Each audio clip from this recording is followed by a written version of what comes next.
Por la señal de Santa Cruz, de nuestros enemigos, líbranos, Señor Dios nuestro, en el nombre del Padre, y del Hijo, y del Espíritu Santo. Amén. Señor mío y Dios mío, creo firmemente que estás aquí, que me ves, que me oyes.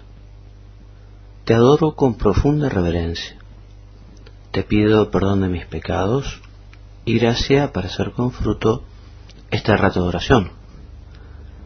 Madre mía Inmaculada, San José, mi Padre y Señor, Ángel de mi guarda, interceded por mí. Queridos hermanos, vamos a hacer nuestra meditación hoy con un texto sobre el valor de las riquezas de Clemente de Alejandría. Tito Flavio Clemente nació a mediados del siglo II en Atenas. Sus padres eran gentiles y recibió una esmerada educación pagana. Recorrió Italia, Grecia, Oriente, Palestina y Egipto, donde terminó por establecerse allí. Atraído por la pureza de la moral evangélica y por la armonía con que a la luz de la fe aparecían resueltos los problemas relativos al hombre y a su destino, fue bautizado en Alejandría y entró en la célebre escuela catequética dirigida por Panteno. A la muerte de ésta, asumió la dirección, cargo que ocupó hasta la persecución de Septimio Severo, ocurrida en el año 202. Clemente de Alejandría habría fallecido en Capadocia hacia el año 215, pasando a la posteridad como uno de los hombres más eruditos de los 3 primeros siglos de la era cristiana.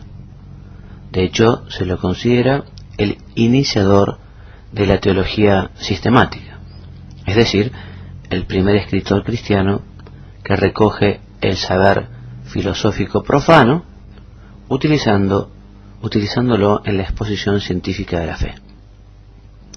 Bueno, y vamos a texto propiamente dicho. Dice así el título: ¿Quién es el rico que se salva? Y comienza diciendo: vino corriendo uno y arrodillado a sus pies le preguntó: Maestro bueno, ¿qué debo hacer para conseguir la vida eterna?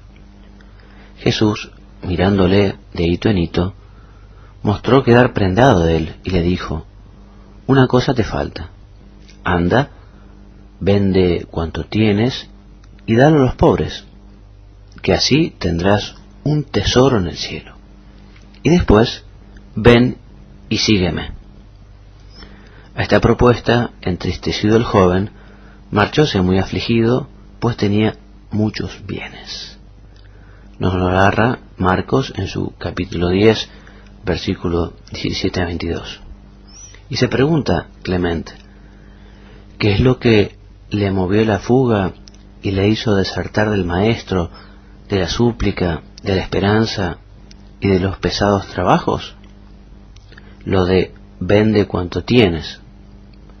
¿Y qué decir de esto? No lo que a la ligera admiten algunos. El Señor no manda que tiremos nuestra hacienda y nos apartemos del dinero. Lo que Él quiere es que desterremos de nuestra alma la primacía de las riquezas, la desenfrenada codicia y la fiebre de ellas, las solicitudes, las espinas de la vida que ahogan la semilla de la verdadera vida, con mayúscula. Si no fuera así, los que nada absolutamente tienen, los que privados de todo auxilio andan diariamente mendigando y se tienden por los caminos sin conocimiento de Dios y de su justicia, serían, por el mero hecho de su extrema indigencia, por carecer de todo medio de vida y andar escaso de lo más esencial, los más felices y amados de Dios y los únicos que alcanzarían la vida eterna. Por otra parte, tampoco es cosa nueva renunciar a las riquezas y repartirlas entre los pobres y necesitados, pues lo hicieron muchos antes del advenimiento del Salvador. Unos para dedicarse a las letras y por amor a la vana sabiduría, otros a la caza de la fama y de la gloria, como Anaxágoras, Demócrito y Crates. ¿Qué es pues lo que manda el Señor como cosa nueva, como propio de Dios, como lo único que vivifica y no lo que no salvó a los anteriores? ¿Qué nos indica y enseña como cosa eximia el que es, como Hijo de Dios, la nueva criatura? No nos manda lo que dice la letra y otros han hecho ya, sino algo más grande, más divino y más perfecto, que por aquello es significado, a saber, que desnudemos el alma misma de sus pasiones desordenadas, que arranquemos de raíz y arrojemos de nosotros lo que es ajeno al espíritu. He ahí la enseñanza propia del creyente, he ahí la doctrina digna del Salvador. Lo que antes del Señor despreciaron los bienes exteriores, no hay duda de que abandonaron y perdieron sus riquezas, pero acrecentaron aún más las pasiones de su alma, porque imaginando haber realizado algo sobrehumano, vinieron a dar en soberbia, petulancia, vanagloria y menosprecio de los otros. Ahora bien, ¿cómo iba el Salvador a recomendar a quienes han de vivir para siempre algo que dañara y destruya a la vida que Él promete? En efecto, puede darse el caso de que uno, echado de encima el peso de los bienes o hacienda, no por eso mantenga menos impresa y viva en su alma la codicia y el apetito de las riquezas. Se desprendió sin duda de sus bienes, pero al carecer y desear a la par lo que dejó, será doblemente atormentado por la ausencia de las cosas necesarias y por la presencia del arrepentimiento, porque es ineludible e imposible que quien carece de lo necesario para la vida no se turbe de espíritu y se distraiga de lo más importante con intento de procurárselo como y donde sea. Cuanto más provechoso es lo contrario, poseer, por una parte, lo suficiente y no angustiarse por tener lo que buscar, y por otro, socorrer a lo que convenga, porque de no tener nadie nada, ¿qué comunión de bienes podría darse entre los hombres? ¿Cómo no ver que esta doctrina de abandonarlo todo repugnaría y contradiría patentemente a otras muchas y muy hermosas enseñanzas del Salvador? Y cita: haceos amigos de con las riquezas de la iniquidad, a fin de que cuando falleciereis os reciban en los eternos tabernáculos. Lucas 16:9. Tened vuestros tesoros en los cielos, donde el orín y la polilla no los destruye, ni los ladrones horadan las paredes. Mateo 6:19.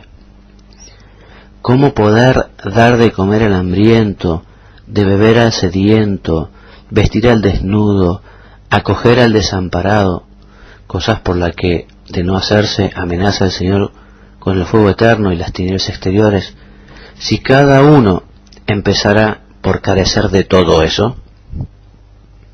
No deben, por consiguiente, rechazarse las riquezas que pueden ser de provecho a nuestro prójimo. Se llama efectivamente posesiones porque se poseen, y bienes o utilidades porque con ellas pueden hacerse bien y para la utilidad de los hombres han sido ordenadas por Dios. Son cosas que están ahí y se destinan como materia o instrumento para uso bueno en manos de quienes saben lo que es un instrumento. Si el instrumento se usa con arte, es beneficioso. Si el que lo maneja carece de arte, la torpeza pasa al instrumento, si bien éste no tiene culpa alguna. Instrumento, así es también la riqueza. Si se usa justamente, se pone al servicio de la justicia.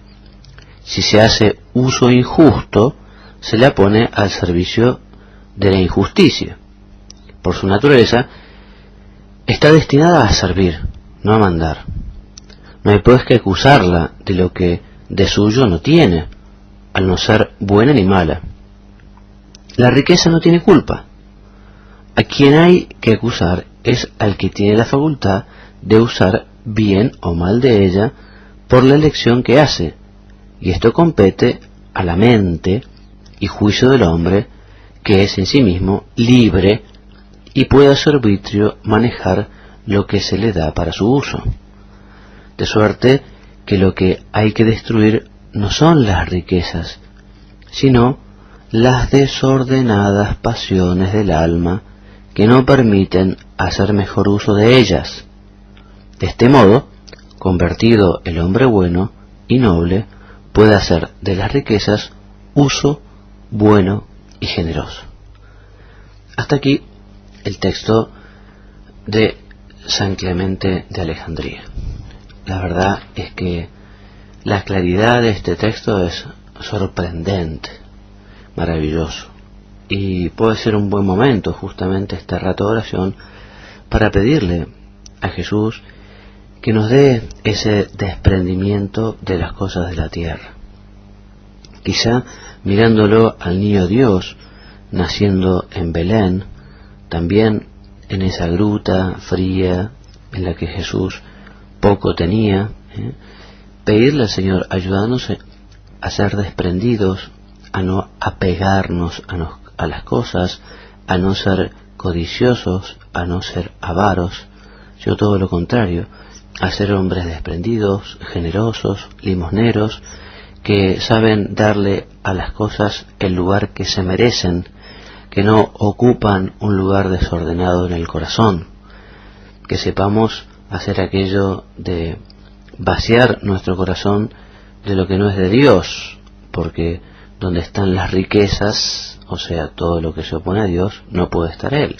Señor, ayúdanos a vaciar nuestro corazón de las riquezas para que tú puedas habitar completamente en Él.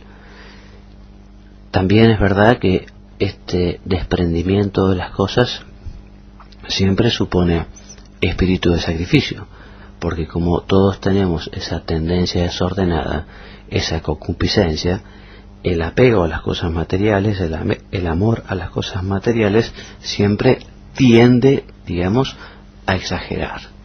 Por eso tenemos que hacer un esfuerzo para estar desprendidos. En los retiros espirituales me gusta decirle tanto a chicos como a grandes que una buena oportunidad después del retiro que se brinda, porque hablo de la pobreza justamente, es ver un poco, bueno, qué cosas son las que tengo en mi casa, o por ejemplo, qué cosas son las que tengo en mi ropero, ¿no?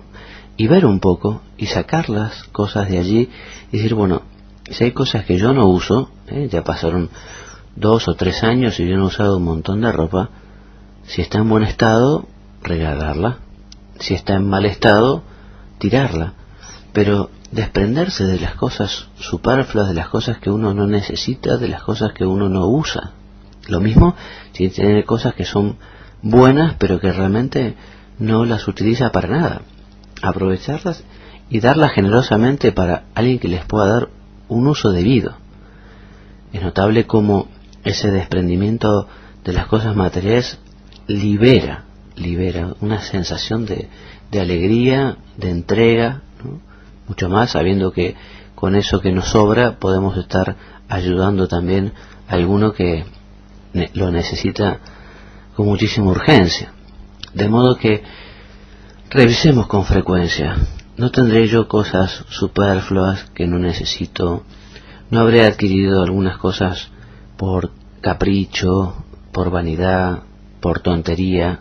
Hoy los medios de comunicación nos quieren vender absolutamente todo, ¿no? Y una vez se crea necesidades que no son tales. Entonces, si hemos caído en la tentación, digamos, de la publicidad, bueno, sepamos después reconocer y entregar aquello si es que uno no lo necesita, ¿no? Entregarlo o regalarlo o hacer lo que parezca, pero no nos dejemos llevar. Pidámosle al Señor también que nos dé el sentido común, la sensatez, ¿no? Que sepamos, digamos, vivir la generosidad para no caer en las redes del capricho, ¿no? Hay gente que vive, por decirlo de una manera divertida, a propulsión a capricho, y se da todos los caprichos, y se da todos los gustos, y no siempre convendrá darse todos los caprichos, ¿no? Porque si son caprichos, efectivamente, lo que conviene es al cuerpo darle un poquito menos de lo que pide, porque si no traiciona, si no es difícil manejarlo, es difícil dominarlo. Podemos imaginarnos el cuerpo como un caballo brioso, pero tenemos que tenerlo por las riendas, medio sujeto, porque si lo dejamos completamente libre se desboca. Entonces tenemos que controlar esos caprichos, ¿no? Y tanto en la comida como en las cosas, poner un orden, ¿no? Y realmente meditar a la hora de hacer un gasto, que muchas veces no está en el precio, no es que es baratísimo, no cuesta nada. Bueno, pero si no lo necesitas, si no te es útil, ¿para qué te vas a llenar de cosas que son superfluas? O sea que en ese sentido pensemos, no es un detalle menor, porque Dios nos habla de la necesidad de la pobreza para alcanzar el reino de los cielos. Qué difícil que es que un rico entre en el reino de los cielos. Es más fácil que un camello pase por el ojo de una aguja a que un rico entre en el reino de los cielos. De modo que pensemos cómo estamos viviendo la pobreza, el desprendimiento. Una pregunta que te puede ayudar a tu examen de conciencia es la siguiente. Decime, sinceramente, ¿la pobreza cristiana te cuesta algo? ¿Por qué te lo pregunto? Y porque si no te cuesta nada, quizás que uno no la esté viviendo. Si uno no se niega nada, si uno no frena, digamos, todo su querer o toda su concupiscencia, si a uno no le cuesta la generosidad en la limosna, si a uno no le cuesta nada, es muy factible que uno no la esté viviendo nada. Por eso, Señor, te pedimos que nos ayudes a tener ese espíritu de pobreza para poder alcanzar el reino de los cielos. El Señor se lamenta de los ricos porque no encuentran su consuelo en la abundancia de los bienes. El orgulloso busca el poder terreno, dice San Agustín, mientras el pobre de espíritu busca el reino de los cielos. Sigue diciendo el Catecismo de la Iglesia Católica en su número 2547. El abandono en la providencia del Padre del Cielo libera de la inquietud por el mañana. La confianza en Dios dispone a la bienaventuranza de los pobres. Ellos verán a Dios. Y dice el número siguiente del Catecismo, Jesús exhorta a sus discípulos a preferirle a Él respecto a todo y a todos, y les propone renunciar a todos los bienes, por Él y por el Evangelio. Qué lindo el ejemplo de la Sagrada Escritura de aquella pobre viuda de Jerusalén. El Señor llama a los apóstoles que estaban por allí dispersos en el templo y apuntando, digamos, dirigiendo la mirada y el gesto a aquella buena mujer, les dice a los discípulos: ven ustedes, esta mujer ha dado más que nadie, porque todos los demás dieron o han dado lo que les sobra, pero esta mujer ha dado lo que no tiene. Y fijémonos que solo había dado 2 moneditas de cobre, o sea que objetivamente lo que había entregado era una cosa pequeñísima. Por eso, pero la pobreza de su corazón, la generosidad de su corazón, la entrega de su corazón era enorme, porque entregaba todo lo que tenía. ¿Y nosotros cómo andamos de generosidad en la limosna? Preguntémonos. No nos olvidemos que es uno de los mandamientos de la Iglesia el sostener el culto. Si nosotros no apoyamos, en fin, si los fieles no apoyan justamente a la parroquia, a las necesidades del párroco, a las necesidades de la Iglesia, ¿quién la va a hacer?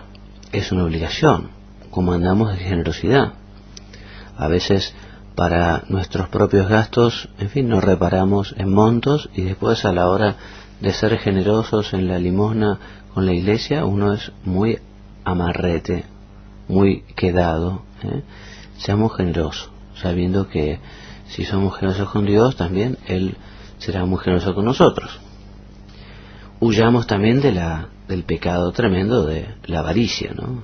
Es un pecado capital, se le llama capital porque por sus características es fuente de otros muchos vicios.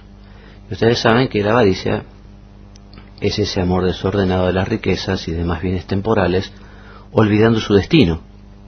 Su destino verdadero, Dios los quiso para perfeccionar al hombre, ¿no? Y para el bien de los demás. Pero persecución de Septimio Severo ocurrida en el año 202. Clemente de Alejandría habría fallecido en Capadocia hacia el año 215, pasando a la posteridad como uno de los hombres más eruditos de los 3 primeros siglos de la era cristiana. De hecho, se lo considera el iniciador de la teología sistemática, es decir, el primer escritor cristiano que recoge el saber filosófico profano utilizándolo en la exposición científica de la fe. Bueno, y vamos a texto propiamente dicho. Dice así el título. ¿Quién es? Tito Flavio Clemente nació a mediados del siglo II en Atenas. Sus padres eran gentiles y recibió una esmerada educación pagana. Recorrió Italia, Grecia, Oriente, Palestina y Egipto, donde terminó por establecerse allí. Atraído por la pureza de la moral evangélica y por la armonía con que a la luz de la fe aparecían resueltos los problemas relativos al hombre y a su destino, fue bautizado en Alejandría y entró en la célebre escuela catequética dirigida por Panteno. A la muerte de ésta, asumió la dirección, cargo que ocupó hasta el rico que se salva, y comienza diciendo: vino corriendo uno y arrodillado a sus pies le preguntó: Maestro bueno, ¿qué debo hacer para conseguir la vida eterna? Jesús, mirándole de hito en hito, mostró quedar prendado de él y le dijo: una cosa te falta, anda, vende cuanto tienes y dalo a los pobres, que así tendrás un tesoro en el cielo. Y después, ven y sígueme. A esta propuesta, entristecido el joven, marchóse muy afligido, pues tenía muchos bienes. Nos lo narra Marcos en su capítulo 10, versículo 17 a 22. Y se pregunta Clemente, ¿qué es lo que le movió la fuga y le hizo desertar del maestro, de la súplica, de la esperanza y de los pesados trabajos? Lo de vende cuanto tienes. ¿Y qué decir de esto? No lo que a la ligera admiten algunos. El Señor no manda que tiremos nuestra hacienda y nos apartemos del dinero. Lo que Él quiere es que desterremos de nuestra alma la primacía de las riquezas, la desenfrenada codicia y la fiebre de ellas, las solicitudes, las espinas de la vida que ahogan las por la señal de Santa Cruz de nuestros enemigos, líbranos, Señor Dios nuestro, en el nombre del Padre, y del Hijo, y del Espíritu Santo. Amén.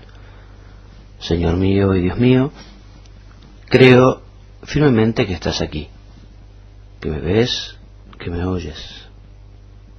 Te adoro con profunda reverencia. Te pido perdón de mis pecados y gracia para hacer con fruto este rato de oración. Madre mía Inmaculada, San José, mi Padre y Señor, Ángel de mi guarda, interceded por mí. Queridos hermanos, vamos a hacer nuestra meditación hoy con un texto sobre el valor de las riquezas de Clemente de Alejandría.